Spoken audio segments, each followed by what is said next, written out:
There's a character in Into the Woods who basically only sings the word ah the entire show.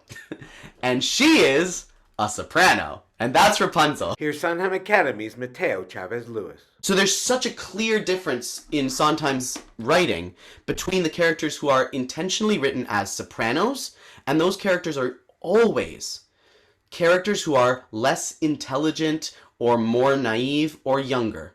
Characters like Joanna and Rapunzel.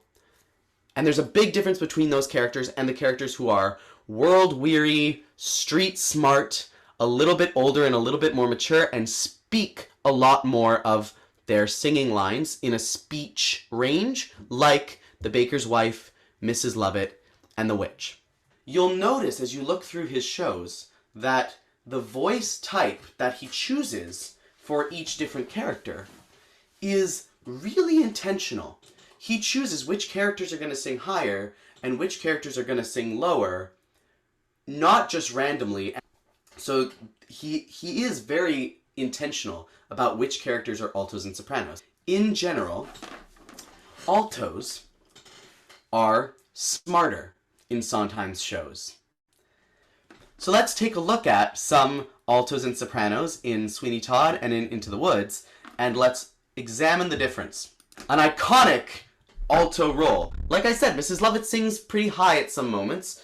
No one in their right mind would call Mrs. Lovett a soprano, but she doesn't fit neatly into the term alto as used in opera, but she sings significantly lower than, say, Joanna, who we're going to look at in a bit. And Mrs. Lovett is fiercely intelligent. This is her intro song, The Worst Pies in London. It's the first time we see her. And you'll notice all of these lines, these all mean that these are 16th notes, which are notes that come very, very quickly. So they come four 16th notes in a single beat. And each beat is 112 beats per minute, which is a relatively fast tempo as well. So it's like so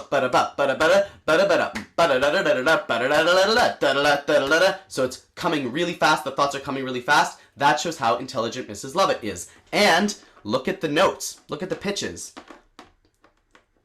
They're sitting down below the staff, and then she yells one note above, and then goes back down below the staff.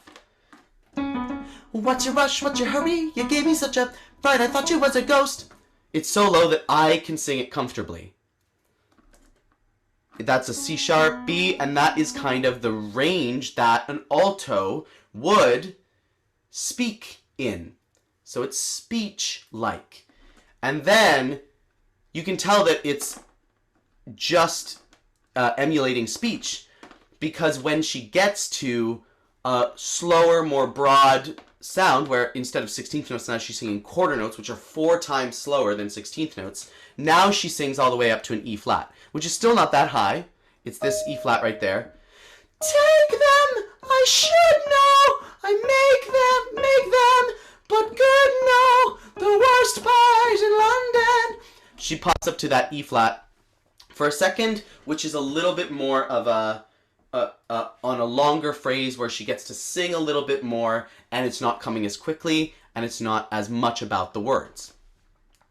Compare that to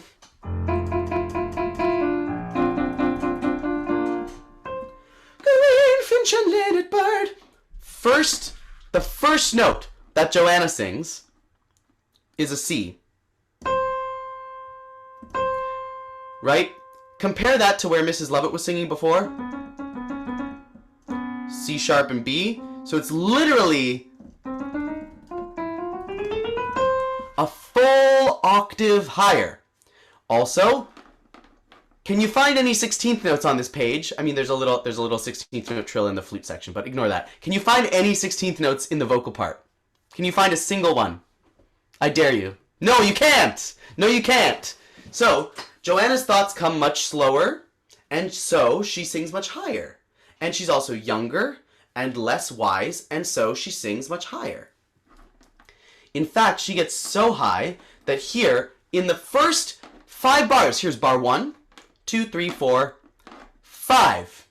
In the first 5 bars, she sings a higher note than Mrs. Lovett sings in, I think, the entire show. Definitely in Worst Pies in London. Her highest note, remember, was that E flat. Here in the 5th bar of the entire song, so we haven't even done any building yet, Joanna's already singing, "How can you jubilate?" up to that F already. Then we get all the way to the end, which it gets very, very high. We have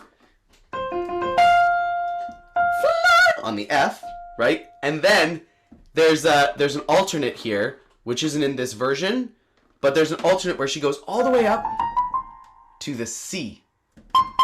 High C. So 2 octaves above where Mrs. Lovett was singing at the beginning of her song. Joanna's younger, Joanna's more naive, and Joanna is not as smart as Mrs. Lovett. And so, by comparison, it makes Mrs. Lovett seem really, really smart because she's speaking lower, speaking faster, and she's got the wisdom of having an older sounding voice. And we can do the exact same analysis, by the way, on Into the Woods. The exact same. Look at this. Here we have, wake up, stop dreaming, stop prancing about the woods. That's what the baker's wife is singing in her section. Wake up, stop dreaming, stop prancing about the woods. Again, it's low enough that I can sing it comfortably in my chest voice as a man. It's low, it's speechy. We've got these triplets, so they're coming faster. Right, triplets, there's 3 of them in a single beat, so they're 3 times faster than a quarter note. And also, this is 148 beats per minute, so it's even faster than the tempo of Worst Pies in London. And then again, we bring the baker's wife up higher for the more melodic sections, the more romantic sections, if you will, when she's not just thinking about the logic, but when she's actually letting herself imagining, get carried away by the dream, she goes up to this high D, which is like pretty high for an alto. And she sings it in like this mixy head voice in a lot of the recordings rather than belting it in full chest. Instead of, why not both instead? It's like, why not both instead? Right? It's very light. She brings a light sound to it, but it's still only a D. Compare that to, this is the F that Joanna was singing at the beginning of her song. That's the C that Joanna went up to in the alternate version. So again, and then look how low it goes here. Never, it's these words. A soprano probably can't even make sound on that pitch, right? Most people who train as sopranos and who can sing up here literally can't even produce a sound down that low, and yet the baker's wife has to sing that low. So the baker's wife is also not a soprano. Baker's wife, famously, really, really smart. And this whole song, she has so many little detailed logical progressions where she has these like tiny little sentence fragments where she argues with herself and then thinks about this and then thinks about that and comes to these really, really wise and profound conclusions about life.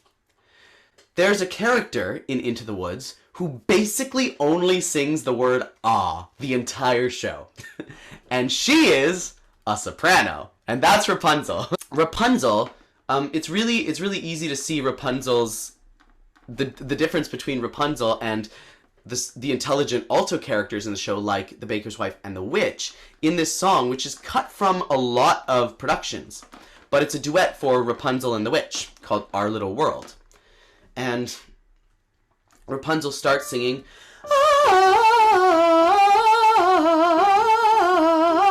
which is not that high, right? That's only a D. That's as high as the baker's wife went in Moments in the Woods. It's no higher. It starts off fine. Again, she's not singing exclusively all the way up here because we're more flexible with vocal types in musical theater. If this was written for opera, you probably wouldn't have her singing that low. And then here, we even have the witch singing quite high up to the E. So there's a bit of a back and forth there. It's not as rigid. But by the end, the difference between the witch, the old, wise witch, and the young, naive Rapunzel, the difference becomes very, very, very obvious. Because look at the witch singing down, singing lower and lower as the song goes on. Perfect, perfect, perfect. Again, that's speech level. And then by the end of the song, the witch is singing. The witch goes, nevertheless. And then apparently here is written up to that A flat, but I feel like that's a typo because I don't think I've heard the witch go up there. Maybe I'm wrong, but it should be, I think. Nevertheless, our little world is perfect. That's it. And then meanwhile, Rapunzel is going up, holding that A flat. Perfect! Like, just sustaining that for 2.5 whole bars. And what's our tempo marking for this? I bet you it's a lot slower than 148. Where's the tempo marking? Come on, tempo marking, tempo marking, tempo marking, tempo marking. 120. So it's a slower tempo than Moments in the Woods, and she's going up to this note, which is literally half an octave higher than the highest note in Moments in the Woods. And Moments in the Woods, this is a quarter note when she goes up to the D. Rapunzel's holding this for 2.5 full bars of music. That's 10 beats.